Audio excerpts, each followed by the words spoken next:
पहला अध्याय, एक अनोखा जीवन। राजस्थान के एक छोटे से गांव में एक अनोखा लड़का रहता था। नाम था वीरू। वीरू साधारण कपड़े पहनता, अपने कंधे पर एक झोला रखता और गांव की गलियों में घूमता रहता। उसके बारे में कहा जाता था कि वो अपनी ही धुन में मस्त रहता है। गांव के लोग उसे प्यार से मन मस्त मलंग बुलाते थे। वीरू को कभी किसी चीज की चिंता नहीं होती थी, न पैसे की, न घर की, न भविष्य की। वो कहता, जो है वो आज है, कल की फिक्र क्यों करनी। लेकिन उसके इस स्वभाव के पीछे एक गहरी कहानी छिपी थी। दूसरा अध्याय, वीरू का अतीत। कुछ साल पहले वीरू एक बड़े शहर में काम करता था। वो एक प्रतिष्ठित कंपनी में इंजीनियर था। उसकी जिंदगी में हर चीज व्यवस्थित थी। अच्छी नौकरी, अच्छा घर और बड़े बड़े सपने। लेकिन वो हमेशा बेचैन रहता था। उसे लगता था कि उसकी जिंदगी में कुछ कमी है। एक दिन उसकी मां का अचानक निधन हो गया। वीरू के लिए ये एक बड़ा झटका था। उसकी मां ने हमेशा कहा था, सच्चा सुख बाहरी चीजों में नहीं, बल्कि अपने मन की शांति में है। इस वाक्य ने वीरू की सोच को पूरी तरह बदल दिया। मां के गुजरने के बाद वीरू ने अपनी नौकरी छोड़ दी और अपनी पूरी जिंदगी को एक नई दिशा में ले जाने का फैसला किया। तीसरा अध्याय, मस्त मलंग की शुरुआत। वीरू ने अपने सारे पैसे दान कर दिए और बस एक झोले के साथ गांवों की ओर निकल पड़ा। उसने तय किया कि वो जिंदगी को नए तरीके से जिएगा, बिना किसी बंधन और बिना किसी डर के।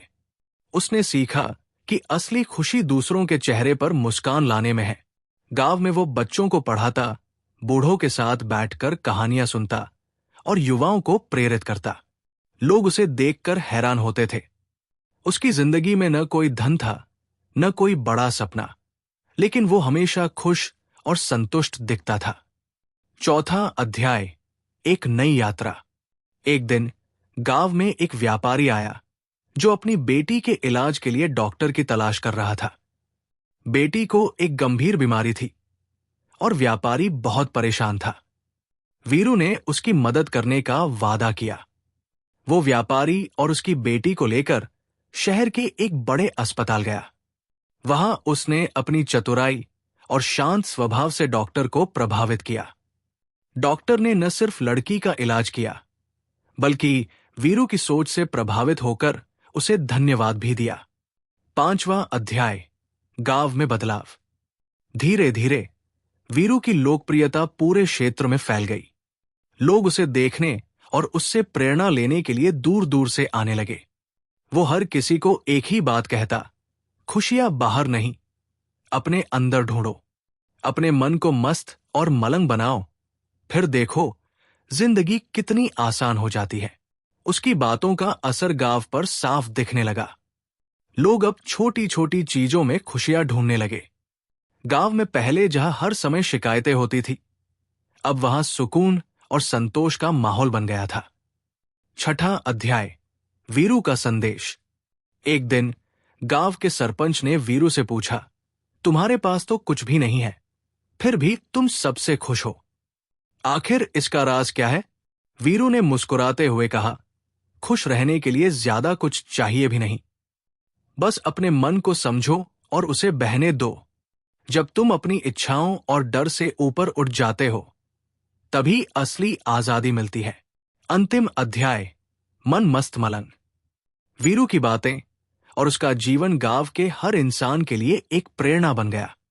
लोग उसे देखने आते, उससे सीखते और अपने जीवन में बदलाव लाते। वीरू के लिए ये सब कुछ नहीं, बल्कि उसका मस्त मलंग होना था।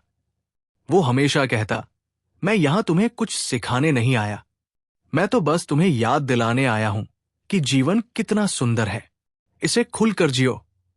और इस तरह वीरू की कहानी हर किसी के दिल में बस गई। वो भले ही साधारण दिखता था, लेकिन उसकी सोच और जीवन का तरीका हर किसी को असाधारण बना देता था।